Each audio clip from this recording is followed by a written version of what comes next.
Hello students of class 9th. In last video we have done exercise 1.3 question 4. Now today we are going to do question 5. So let's begin. What can be the maximum number of digits be in the repeating block of digits in the decimal expansion of 1/17? 1/17 का जब decimal expansion करते हैं तो कितने digits maximum कितने digits आते हैं जो रिपीट होते हैं?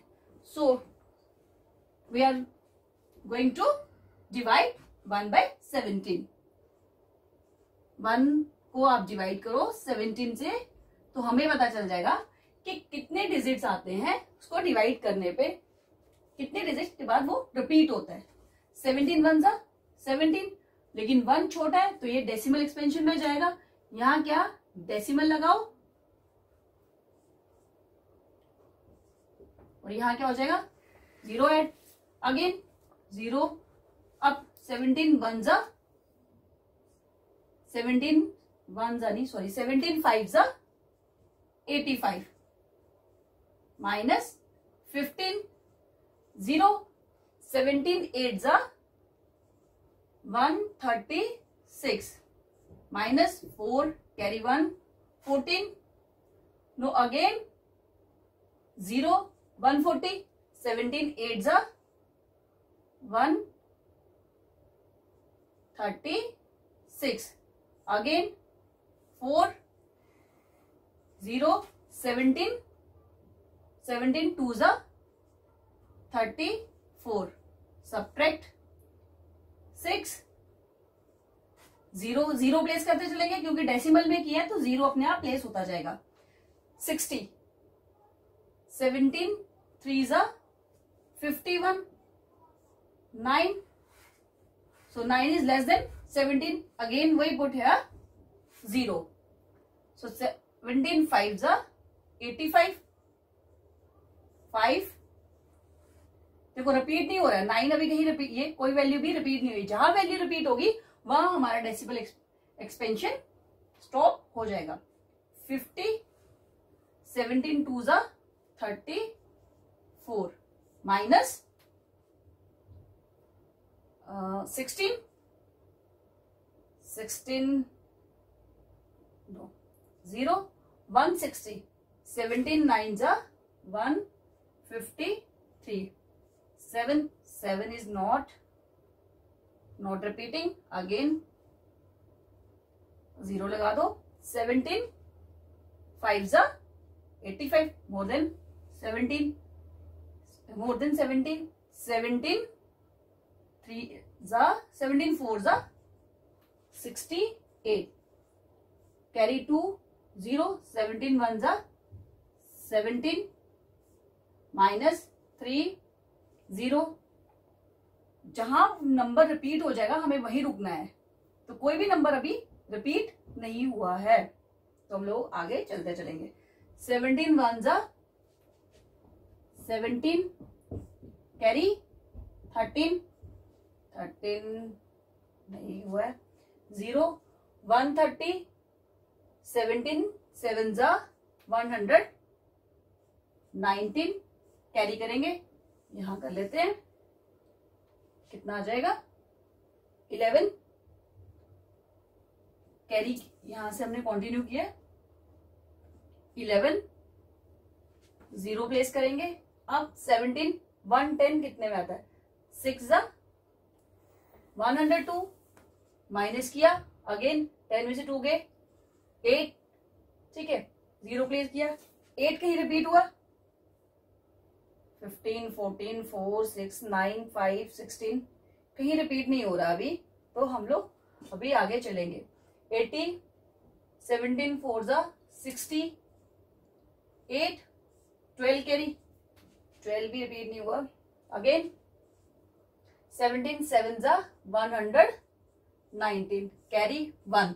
अब ये देखो 1 से शुरू हुए थे 1 पे दोबारा आ गए तो हमारा हम लोग अगेन अगर हम यहां पे लेते हैं तो दोबारा से क्या आ जाएगा 5.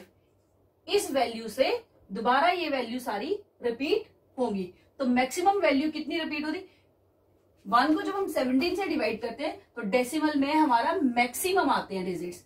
क्वेश्चन में ये पूछ रहा था कि कितने मैक्सिमम डिजिट्स कितने आते हैं रिपीटिंग में, तो इतने डिजिट्स के बाद दोबारा ये रिपीट होना शुरू हो जाएगा। तो जब भी हम इसको डेसिमल एक्सप्रेशन में लाते हैं तो मैक्सिमम डिजिट्स आते हैं रिपीटिंग में। ठीक है, आई होप समझ में आ गया होगा। सो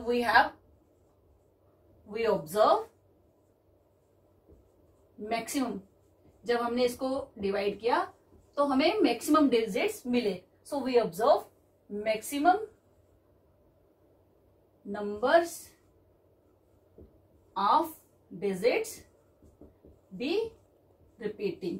ठीक है, ज्यादा से ज्यादा नंबर्स रिपीट हुए हैं इसको डिवाइड करने में। Now come to question number 6।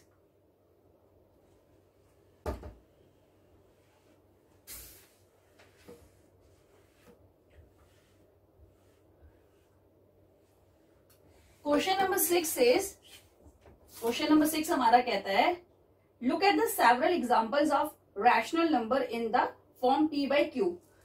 Rational number की एग्जांपल्स को देखा, p by q फॉर्म में आती है हमेशा, with no common factor other than 1 and having terminating decimal representation।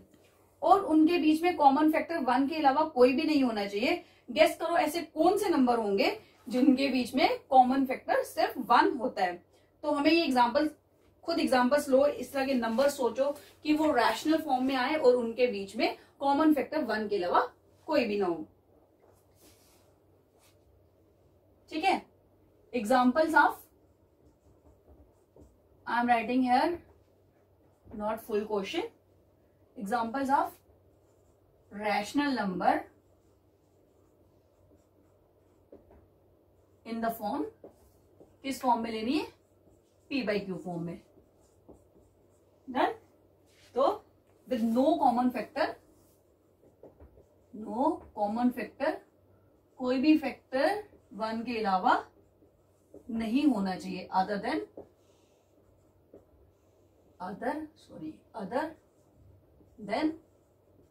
1। तो गेस करो ऐसे कौन से नंबर होंगे जिनमें 1 के अलावा कोई भी कॉमन फैक्टर नहीं होगा। मींस 1 के अलावा कॉमन फैक्टर मींस हमें प्राइम नंबर्स लेने हैं। ठीक है, जिसमें कॉमन फैक्टर 1 के अलावा कोई नहीं हुआ। So 7 is a prime number which has only 2 factors. Now 8। हमें ये नंबर्स इस तरह से लेने होते हैं, जो हमारा डिनोमिनेटर होता है, डिनोमिनेटर 2 और 5 की फॉर्म में आना चाहिए। ठीक है, 2 और 5 की फॉर्म में आता है। जब भी हम रैशनल नंबर्स लेते हैं जिनमें 1 के अलावा कोई भी कॉमन फैक्टर नहीं होता, तो उसके डिनोमिनेटर में हम किसके मल्टीपल बनाते हैं, 2 और 5 के। ठीक है, तो इस तरह का नंबर लो जो वो डेसिमल भी बन जाए। अब 7/8 मैंने एक नंबर लिया, अब ये 7/8 नंबर 7 7 ही रहेगा। 2 रेज पावर 3 क्या होता है, क्यूब ऑफ 2 8। तो इसको ऐसे कौन से नंबर से मल्टीप्लाई करें कि इसका डिनोमिनेटर जो है वो हमारा डेसिमल में जाए। डेसिमल में जाने के लिए 10, 100, 1000 इस तरह से हमारे डिनोमिनेटर बनाना पड़ेगा। तो ये कितना हो गया 8। ठीक है, तो यूज क्या करना है डिनोमिनेटर में, 2 या 5, ये 2 ही नंबर यूज करके हमें बनाना होता है। ठीक है, क्योंकि इसके अलावा डेसिमल में नहीं जाएगा। तो किस नंबर से करेंगे हम लोग, 7 रेज पावर 2 रेज पावर 3 हमारे पास है। तो 8 को हम किससे मल्टीप्लाई करें कि ये हमारा हो जाए, 8 इंटू 125 करो आप, तो कितना बन जाता है, 8 5 40, 4 कैरी 16, 20, 2 कैरी 1000 बन जाता है। तो हम किससे मल्टीप्लाई करेंगे, 5 रेज पावर 3 से डिनोमिनेटर को भी मल्टीप्लाई करेंगे और न्यूमिनेटर को भी मल्टीप्लाई करेंगे। ठीक है, अब हमारा ये क्या बन गया, 7 इंटू 125, 5 रेज पावर 3 क्या है 125, 2 और 5 कॉमन कर देते हैं, पावर सेम है 3। ये कितना हो गया, 125 को जब हम 7 से मल्टीप्लाई करेंगे क्या बन जाएगा, 875। नीचे क्या बना, 10 रेज पावर 3। ठीक है, क्या हुआ ये 875, नीचे क्या गया 1000। जब डेसिमल में लोगे 3 है तो कितना हो जाएगा 1 2 3, 3 के बाद क्या आ जाएगा हमारा डेसिमल आ जाएगा, तो नंबर हमारा क्या बन जाएगा, ये डेसिमल एक्सपेंशन बन जाएगा, जो क्या है प्राइम नंबर भी है और डेसिमल फॉर्म में भी हमने शो कर दिया। तो ठीक है, ये एग्जांपल होगी। एक और एग्जांपल ले लो, कोई भी ले सकते हो, एग्जांपल्स लेनी है जिसमें आपने सिर्फ ये देखना है कि उनका फैक्टर एक से ज्यादा, एक ही फैक्टर कॉमन हो। नेक्स्ट ले ली मैंने जैसे 3/40, ठीक है। अब 3/40, 340 के प्राइम फैक्टर्स करो, प्राइम फैक्टर करोगे तो क्या आ जाएगा 2⁻³ कितना हो गया 8, 8 5 जा 40, ठीक है। अब ये डिनोमिनेटर ध्यान में रखना, हमने ऐसे नंबर्स लेने हैं जो डिनोमिनेटर किसके फैक्टर्स आए 2 और 5 के फैक्टर्स ही आए, ठीक है। 2 और 5 के फैक्टर के अलावा ना आए। 2 और 5 के फैक्टर के अलावा अगर आते हैं ना तो वो रैशनल नंबर है ही नहीं जिनमें सिर्फ एक ही कॉमन फैक्टर आए, ठीक है। जिनमें कॉमन फैक्टर एक ही आता है उनके डिनोमिनेटर्स हमेशा 2:5 की फॉर्म में होते हैं, ठीक है। और जिनमें फैक्टर मोर देन 1 कॉमन आए वो 2⁵ की फॉर्म में होते ही नहीं है, ठीक है। तो नंबर चूज करते वक्त इस तरह से ध्यान रखो कि जब डिनोमिनेटर के प्राइम फैक्टर्स निकालो वो 2 और 5 के फैक्टर्स ही हों। अब क्या है, इनके फैक्टर्स को हम लोगों को इनकी पावर को सेम करना है, ठीक है। जैसे इसे 2⁻3, इसीलिए मैंने 5 लिया, उसकी पावर भी कितनी ली 3, क्योंकि दोनों की पावर सेम। अब यहाँ पे 2 की पावर कितनी है 3, तो मुझे यहाँ क्या करना है 2 की पावर 3, 5 हमारे पास है ही, तो कितनी 5⁻² लेनी है। 2 और 1 3 हो गए, ऊपर मुझे 5⁻² कितनी लेनी पड़ेगी 3, तो ये कितना बन जाएगा 3 × 125, फिर ये अगेन कितना हो गया 2 × 5⁻³ 125 को हम जब 3 से मल्टीप्लाई, सॉरी 2 लिए ना हमने तो ऊपर भी 2 आएंगी, 3 तो 1 5 तो उसके पास पहले से है, तो कितना हो गया 25 हुआ यहाँ पे 5⁻25, 25 3 जा 75, नीचे 10⁻3, अगेन ये क्या बन गया 75, 10 का बन गया 1000, तो कितना हो जाएगा 75, 3 के बाद चाहिए तो हमारा यहाँ पे एक 0 प्लेस हो जाएगा, ठीक है। ये आ गया डेसिमल एक्सपेंशन में, ये भी डेसिमल एक्सपेंशन में, ये भी डेसिमल एक्सपेंशन में, लेकिन जब रैशनल नंबर लिए इनके तो उनमें 1 के अलावा कोई भी कॉमन फैक्टर नहीं था। 3 एग्जांपल्स कह रहा है लेने के लिए, एक और एग्जांपल ले लेते हैं। 3 एग्जांपल्स नहीं कह रहा है क्वेश्चन में, आपको इस तरह से एग्जांपल्स लेनी है। 2 मैंने एग्जांपल्स ले लिए, आई होप आपको समझ में आ गया होगा। इसमें भी हमें 5 की जरूरत पड़ी, इसमें भी 5, तो ये फैक्टर्स किसके हैं 2 और 5 के। तो इसका मीनिंग क्या है, रैशनल नंबर जो डेसिमल एक्सपेंशन में आएंगे जिनके बीच में सिर्फ 1 ही कॉमन फैक्टर हो, वो हमेशा उनके डिनोमिनेटर्स किस में होंगे 2 या 5 की फॉर्म में होंगे। So we observe the denominator of the rational number which has no common factor other than 1.